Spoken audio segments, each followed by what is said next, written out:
Insiden keributan yang terjadi antara jurnalis dengan diduga wong deket tersangka Wilson karena ngalang-ngalingi tugas jurnalis ngambil berita dikecam oleh Ketua IJTI Sumsel.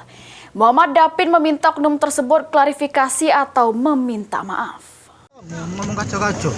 Misi. Nyantai, Pak, nyantai.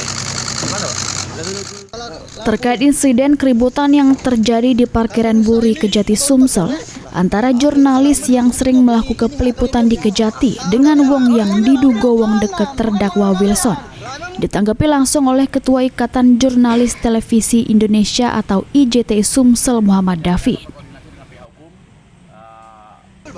Diungkap ke David, ini dirinya bakal berkoordinasi dengan pihak hukum IJTI sama Dewan Pers guna membahas peristiwa yang terjadi pada lalu tadi, apakah masuk ke ranah hukum atau tidak. Dari pihak IJTI ngarep ke dari oknum tersebut untuk mengklarifikasi atau meminta maaf dengan rekan-rekan jurnalis yang bertugas. Karena rekan media ini punya Undang-Undang Pers nomor 40 tahun 1999 yang mana pihak media tidak bisa dihalang-halangi.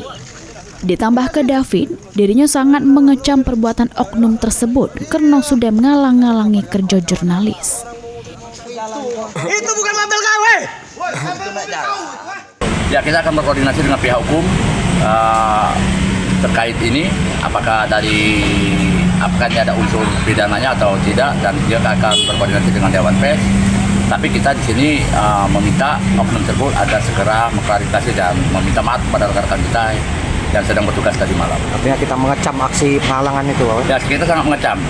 Ini sendiri kan bisa kita ketahui bahwa rekan-rekan media ini memiliki dasar undang-undang, ya, Undang-Undang Pers nomor 40 tahun 1999. Nah, di sini di mana di tertentu banget media tidak dapat dihalang-halangi atau diintimidasi dan berupa lainnya, karena bisa menjadi ancaman tahanan hukuman penjara 2 tahun.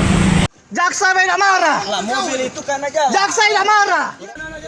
Insiden tersebut terjadi pas awak jurnalis dihalang-halangi nak ngambil foto sama video terdakwa Wilson pas nak dibawa ke rumah tahanan Pak Jo Palembang. Heru Wahyudi, PAL TV.